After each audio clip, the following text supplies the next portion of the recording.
एक बार एक पंडित जी ने एक साहूकार के यहाँ 500 रुपये ब्याज पर रख दिए। सोचा कि लड़की का विवाह होगा तब इनसे ले लेंगे, कुछ ब्याज ही मिल जाएगा। साहूकार ने प्रसन्न होकर वो पैसे ले लिए। लेकिन जब समय आया, करीब 8 वर्ष से ऊपर का समय हो गया, तो पंडित जी को याद आया कि चलो अपने पैसे उनसे ले लेते हैं, बिटिया भी विवाह योग्य हो गई है। ऐसा सोचकर पंडित जी साहूकार के पास पहुंचे और उससे वो धन मांगने लगे। साहूकार ने भूलने का नाटक करते हुए कहा कि कैसे पैसे, मुझे तो याद भी नहीं तुमने कब पैसे दिए थे। कोई साक्ष्य अगर आपके पास है, कोई कागज, कोई हस्ताक्षर किया हुआ मेरा प्रपत्र आपके पास है तो मुझे दिखाइए। पंडित जी के पास विश्वास के अतिरिक्त कुछ भी नहीं था। पंडित जी कुछ कह न सके। एक बार उन्होंने फिर एक दयनीय भाव से साहूकार की तरफ देखा, लेकिन साहूकार ने निर्दय भाव से उसको इस प्रकार देखा कि पंडित जी का कुछ कहने का साहस नहीं हुआ। लेकिन पंडित जी की स्थिति ऐसी नहीं थी कि वे विवाह के लिए धन जुटा पाते। हार कर वे राजा के पास गए और राजा को उन्होंने पूरी बात बताई। राजा ने कहा कि चलिए, आपके पास कुछ कागज तो नहीं है, कोई साक्ष्य भी नहीं है जिससे कि आप ये सिद्ध कर सकें कि आपने रुपए दिए थे साहूकार को। लेकिन फिर भी कल एक काम करते हैं, कल जब हमारी सवारी निकलेगी नगर से, तो आप उस साहूकार के दुकान के पास खड़े हमको मिलना। ऐसा ही हुआ।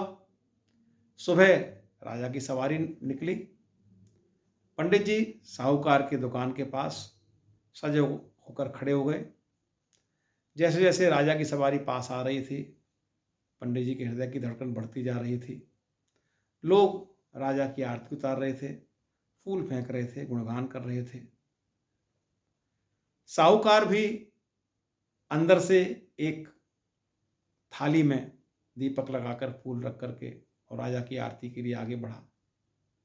लेकिन ये क्या, जैसे ही राजा की सवारी वहां से गुजरी, राजा ने साहूकार की ओर एक दृष्टि देखी भी नहीं, डाली भी नहीं। हाँ, पंडित जी को देख करके राजा ने बड़े आदर भाव के साथ कहा, कह रहे पंडित जी, आप हमारे पुरोहित होकर, हमारे गुरु होकर यहाँ कैसे खड़े हैं इन साहूकार की दुकान के सामने, आइए। और ऐसा कह करके बड़े आदर के साथ उन्होंने अपने सैनिकों सामंतों के माध्यम से पंडित जी को अपने रथ में बिठा लिया और आगे बढ़ चले। साहूकार ये देखकर दंग रह गया कि ये आखिर माजरा क्या है। आगे जाकर राजा ने कहा कि ठीक है, मुझे जो काम करना था मैंने आपके लिए कर दिया, बाकी आपका भाग्य, आपकी किस्मत, क्या इसमें परिणाम निकलता। आगे जाकर पंडित जी राजा के रथ से उतर गए। 2 दिन तक कुछ भी घटना घटित नहीं हुई। साहूकार के मन में एक उलझन चल रही थी। साहूकार को लगा कि पंडित जी तो वाकई राजा के गुरु हैं, विश्वास पात्र हैं। राजा ने उनको आदर सहित अपने रथ में बिठाया और उनसे बातचीत करते हुए आगे तक गए। कहीं ऐसा ना हो कि राजा मेरे साथ कुछ अनर्थ कर दें इनके कहने से।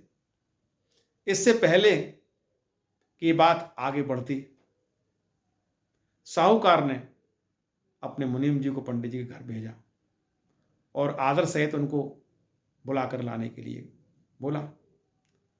पंडित जी भौचक्के रह गए कि आखिर मुनीम को क्या हुआ, ये साहूकार का मुनीम मेरे पास कैसे आया। तो जैसे ही पंडित जी साहूकार के यहाँ पहुँचे, साहूकार ने हाथ जोड़कर कहा कि पंडित जी महाराज, क्या करते हैं आप?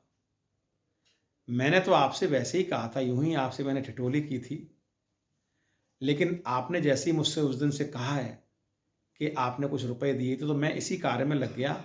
मैंने अपने सारे बही खाते टटोले और अंत में एक जगह पर मैंने आपके रुपए लिखे देखे, तो मुझे बड़ा अफसोस हुआ कि मैंने आपसे मजाक में भी ऐसा क्यों कहा। और आपको ये जानकर आश्चर्य होगा कि इतने दिनों में उन 500 रुपयों की ब्याज ही बहुत अच्छी खासी हो गई है। और ब्याज लगभग जो है 12,500 रुपये ब्याज हो गई है। तो महाराज, ये अपना मूल पकड़िए और ये अपनी ब्याज पकड़िए, और आपकी पुत्री सो मेरी पुत्री, और ये 2,000 रुपये आप मेरी तरफ से पुत्री के विवाह में लगा दीजिए, 2100 रुपये आप ये रख लीजिए। और अगर कोई मेरे योग्य कोई सेवा हो तो आप तो वैसे ब्राह्मण हैं, गुरु हैं, तो अगर हमसे कुछ अपराध हुआ हो तो उसे आप क्षमा करें और अपनी पुत्री का विवाह प्रसन्नतापूर्वक करें। पंडित जी ये सोचकर एक ऐसे उनको आघात लगा, अंदर से उनको ये लगा कि मैं क्या कर रहा हूं। एक राजा की जब स्थिति ये है कि राजा के कहने से और मेरी इतनी बड़ी समस्या क्षण मात्र में हल हो गई, तो अगर मैं अपनी लौ उस परम शक्ति से, उस परमात्मा से, उस जगदम्बा से लगाता तो संसार में कोई समस्या मेरे सामने रहती ही नहीं। तो साथियों, भगवत भक्ति का यही एक परिणाम है। एक राजा, एक अधिकारी आज इस संसार में अगर आपके उससे संबंध हैं तो लोगों के संबंध आपसे बहुत अच्छे हो जाते हैं। अगर आपके संबंध किसी डीएम कलेक्टर से हैं, कमिश्नर से हैं, किसी बड़े अधिकारी से हैं, किसी मंत्री से हैं, किसी नेता से हैं, तो लोगों का आपके प्रति नज़रिया बदल जाता है। तो आप इस बात को सोच के देखिए कि अगर आपके गहरे संबंध उस परमात्मा से हैं, अगर उस जगदम्बिका से अगर आपके इतने गहरे संबंध हैं, तो आपके सामने कोई समस्या कैसे रह सकती है। इसलिए परमात्मा के चरणों में मन लगाइए, उनकी भक्ति कीजिए, विश्वासपूर्वक भक्ति कीजिए।